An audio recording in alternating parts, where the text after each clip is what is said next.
जय हिंद स्टूडेंट्स, एक बार फिर से आप सभी का स्वागत है हमारे YouTube channel career point Nawada by Jayshankar Jha में। मैं आप सबों के लिए आज लागत एवं प्रबंधकीय लेखा विधि का दूसरा वीडियो लेकर आया हूँ। इससे पहले एक वीडियो अपलोड किए गए थे, उसमें आप लोगों ने अच्छा फीडबैक दिया था और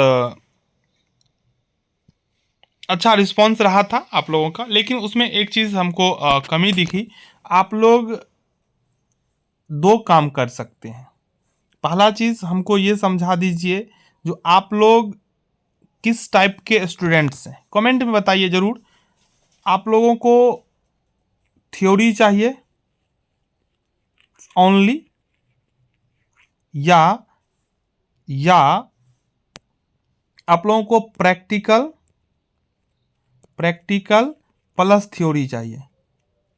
हम आप लोगों के लगातार अब वीडियो बनाना प्रारंभ कर दिया है, ठीक है। बहुत सारे स्टूडेंट्स का कमेंट आ रहा था, बहुत सारे स्टूडेंट्स कॉल भी कर रहे थे, सर हमको क्लास चाहिए। तो आप सबों के डिमांड पर बस हमने यह स्टार्ट किया है।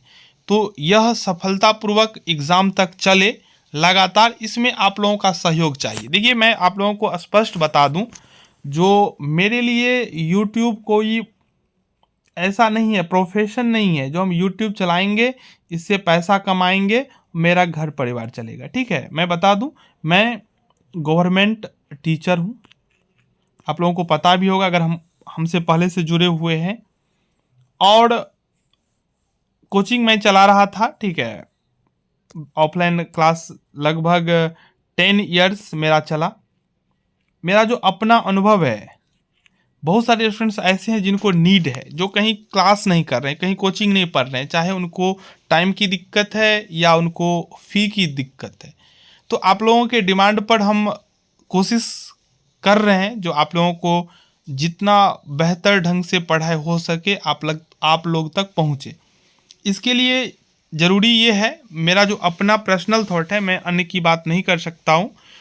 जो आप लोग हमारे साथ जुड़े रहें, क्वेश्चंस पूछें, आप अपना प्रॉब्लम हमारे साथ शेयर करें, चाहे कमेंट के थ्रू हो, चाहे व्हाट्सएप ग्रुप के थ्रू हो, क्योंकि हमको फीडबैक चाहिए। मैंने जो पढ़ाया वो आपको हेल्प किया कि नहीं किया, कितना हेल्प किया, ये हमको चाहिए। क्योंकि हमको यूट्यूब पे कुछ डालकर कुछ देकर पैसा कमाना उद्देश्य नहीं है मेरा, ठीक है। मेरा है आत्मसंतुष्टि। अगर आप लोग अपना फीडबैक देंगे तो हमको संतुष्टि मिलेगा और हमको काम करने में अच्छा लगेगा। आप सब लोग जानते हैं जो अभी के समय में किस हिसाब से स्कूल का हालात है, तो टाइम का दिक्कत है, फिर भी आप लोगों के डिमांड पे मैंने शुरू किया। तो आप लोग इस चैनल को ज़रूर सब्सक्राइब कर लें और कमेंट के थ्रू अपना फीडबैक ज़रूर देते रहें।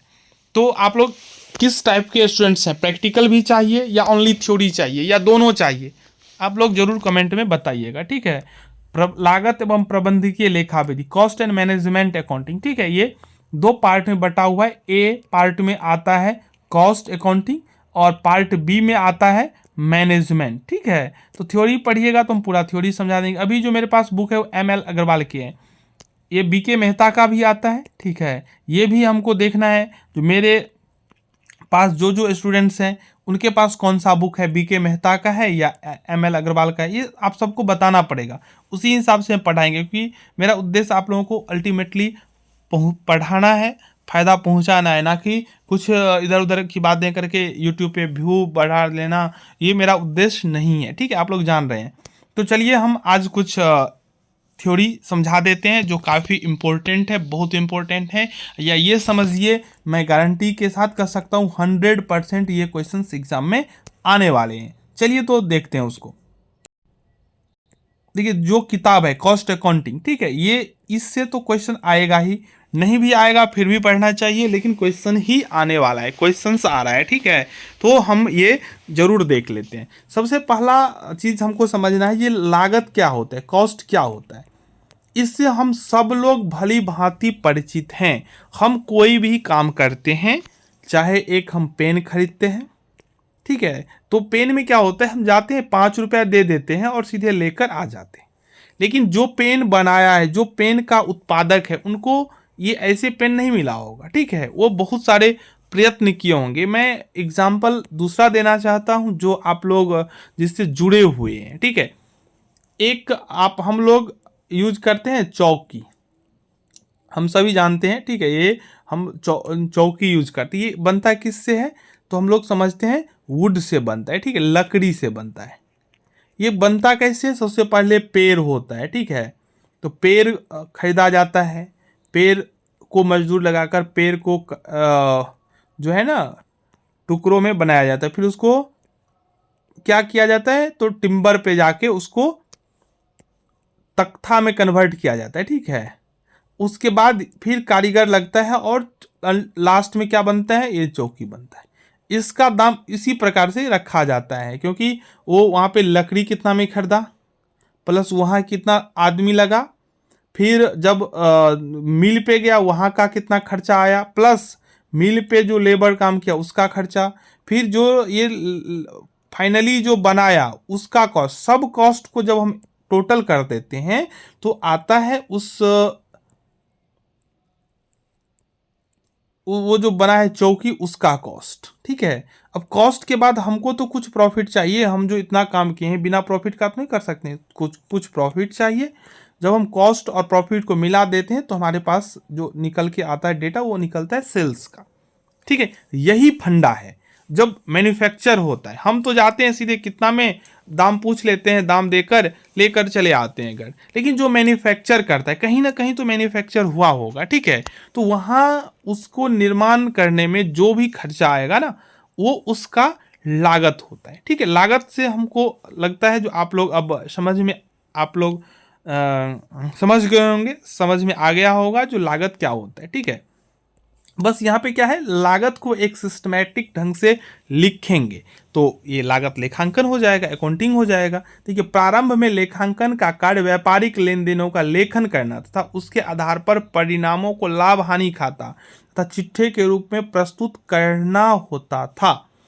इस व्यवस्था में कुशलता मापन के लिए लाभ विश्लेषण मुख्य आधार था, लेकिन यह अनुभव किया गया कि लाभ के साथ ही लागत विश्लेषण भी महत्वपूर्ण है। वास्तव में वर्तमान प्रतियोगिता के युग में लागत की गणना, लागत पर नियंत्रण तथा लागत का विश्लेषण बहुत महत्वपूर्ण पहलू बन गए हैं।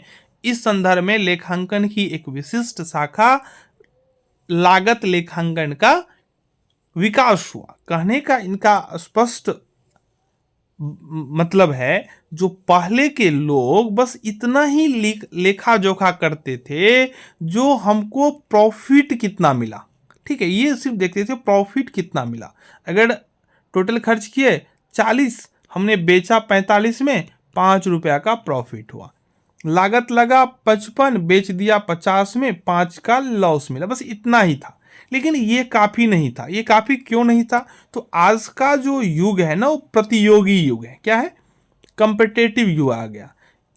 एक दुकान नहीं है, सैकड़ों दुकान है, कहीं पे मिल रहा है 40 में, कहीं पे मिल रहा है 45 में, कहीं पे मिल रहा है 50 में।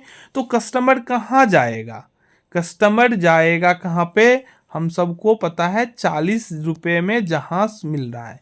तो 45 में जो बेच रहा है, 50 में जो बेच रहा है, उसका क्या होगा, सेल रुक जाएगा, ठीक है ना। तो ये अब देखिए, अब हम बता रहे हैं 40 में जो बेच रहा है उनका लागत कितना होगा, 30 रुपया, 35 रुपया, मैक्सिमम होगा 39 अगर 1 रुपया प्रॉफिट पे बेच रहा है।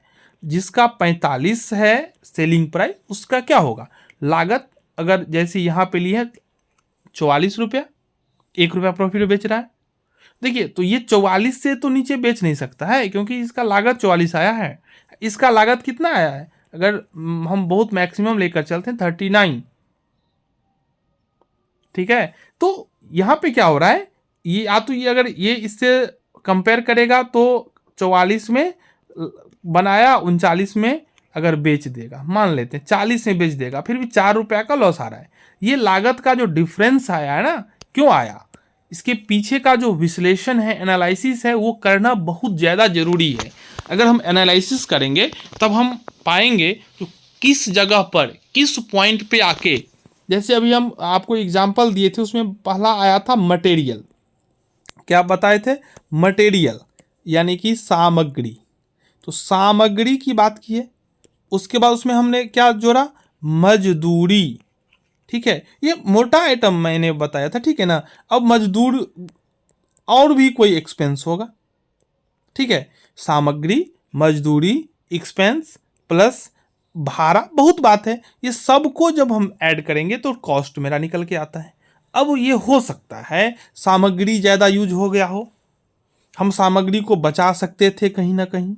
मजदूर मेरा बैठकर पैसा ले लिया हो, काम नहीं किया हो, अगर ये ठीक से काम करता तो समय से पहले हो जाता। अगर लेबर लगा है 50 उसको बनाने में, अगर ठीक से काम करता तो 45 लगता। तो 5 लेबर का जो कॉस्ट आए, जो हमने पेमेंट किया, मान लीजिए 300 रुपये, 1500 रुपये तो हम कम कर सकते थे लागत, तो पर यूनिट लागत कम हो जाता। ये सब तभी संभव है जब हम डिटेल्स में कॉस्ट अकाउंटिंग करेंगे। हम आपको जो पिछले वीडियो में बताए थे कॉस्ट शीट, उसमें आप देखे होंगे अलग अलग लेवल पर अलग अलग एक्सपेंस को रखा था, सिर्फ वो एनालिसिस के लिए ही, ताकि हम एनालिसिस कर सके जो कहाँ मेरा लागत बढ़ रहा है, कहाँ हम लागत को डिक्रीज कर सकते हैं। ठीक है, तो ये कॉस्ट अकाउंटिंग का पार्ट है। मैं उम्मीद करता हूँ आप लोग समझ गए होंगे। ठीक है, देखिए यहाँ पे बता रहा है लागत लेखांकन समान लेखांकन की एक विशिष्ट शाखा है जिसमें किसी वस्तु या सेवा से संबंधित लागत की विस्तृत एवं व्यवस्थित सूचनाएं रखी जाती है। विस्तृत एवं व्यवस्थित सूचनाएं रखी जाती है, जिससे क्या होता है, जिससे कुल लागत एवं प्रति इकाई लागत की विस्तृत जानकारी मिल सके, लागत विश्लेषण एवं नियंत्रण के लिए मार्गदर्शन प्राप्त हो सके। एनालिसिस हो सकता है और एनालिसिस के बाद हम कंट्रोल कर सकते हैं। कुछ विद्वानों ने परिभाषा दिया हुआ है, आपके स्क्रीन पे है, आप देख लीजिए, आपके पास बुक है। हम लोग अब चलते हैं लागत लेखांकन के उद्देश्य एवं कार्य पर। पहला है लागत का निर्धारण। लागत लेखांकन का प्राथमिक उद्देश्य यही है जो प्रत्येक इकाई का लागत निकालना, ठीक है, या सेवा का लागत निर्धारण करना। ठीक है, फिर कलेक्शन करना, वर्गीकरण करना और विश्लेषण करना। आगे लागत नियंत्रण। जब हम कॉस्ट का निर्धारण करेंगे तो उसमें अगर हमको कहीं लग रहा है कि नहीं यहाँ पे कॉस्ट बढ़ रहा है, यहाँ पे हम कम कर सकते हैं, तो हम क्या करेंगे, लागत पर नियंत्रण करेंगे, यानी कि कॉस्ट को कंट्रोल कर लेंगे। लागत लेखांकन का दूसरा महत्वपूर्ण उद्देश्य लागत नियंत्रण है। यदि वस्तुओं की उत्पादन लागत बढ़ जाती है तो उसे कम करने की चेष्टा करना आवश्यकता होता है, क्योंकि मार्केट कम्पिटिटिव है। आपका रेट हाई होगा तो कोई कस्टमर आपके यहाँ नहीं आएगा। ठीक है, चलिए आगे लाभकारिता का निर्धारण करना। लागत लेखांकन का उद्देश्य उन सभी क्रियाओं की लाभकारिता जानना भी है जो वर्तमान में चलाई जा रही है अथवा जो नियोजित की गई है, यानी कि जो प्लान किया गया उसके अकॉर्डिंग हो रहा है कि नहीं। आगे विक्रय मूल्य का निर्धारण करना। कॉस्ट के बाद ही हम विक्रय मूल्य का निर्धारण कर सकते हैं। जब तक हमको ये नहीं पता चलेगा जो किसी प्रोडक्ट का क्या कॉस्ट आ रहा है, तब तक हम उसमें प्रॉफिट कितना हमको चाहिए वो नहीं पता चलेगा। जब प्रॉफिट का नहीं पता चलेगा तो सेल्स और पता है नहीं निकल पाएगा। ठीक है, चलिए आगे आता है व्यवसाय नीति निर्धारण हेतु आधार प्रदान करना, यानी कि व्यवसाय का जो नीति है उसको भी बहुत कुछ कॉस्ट अकाउंटिंग दे देता है। ठीक है, आगे है लागत में कमी। जब हम डिटेल्स में लागत का जो पत्रक है वो तैयार कर लेंगे तो जहां महसूस होगा जो नहीं यहाँ पे हम रिड्यूस कर सकते हैं कॉस्ट में, वो कर देंगे, इसलिए कॉस्ट शीट हम तैयार करते हैं। आगे वैधानिक दायित्व की पूर्ति करना। कहीं कहीं लीगल भी कुछ अड़चनें आती है, उस कानूनी अड़चन को, बाधा को हटाने के लिए भी कॉस्ट शीट जरूरी हो जाता है। तो हम कह सकते हैं जो लागत लेखांकन का क्या क्या उद्देश्य हो सकता है और लागत लेखांकन क्या है। तो इस वीडियो में इतना ही। मैंने जो आपको जो क्वेश्चन पूछा आप कमेंट के थ्रू बताइए, अपने फ्रेंड्स के साथ शेयर कीजिए और हमारे साथ जुड़कर लास्ट तक पढ़िए। धन्यवाद।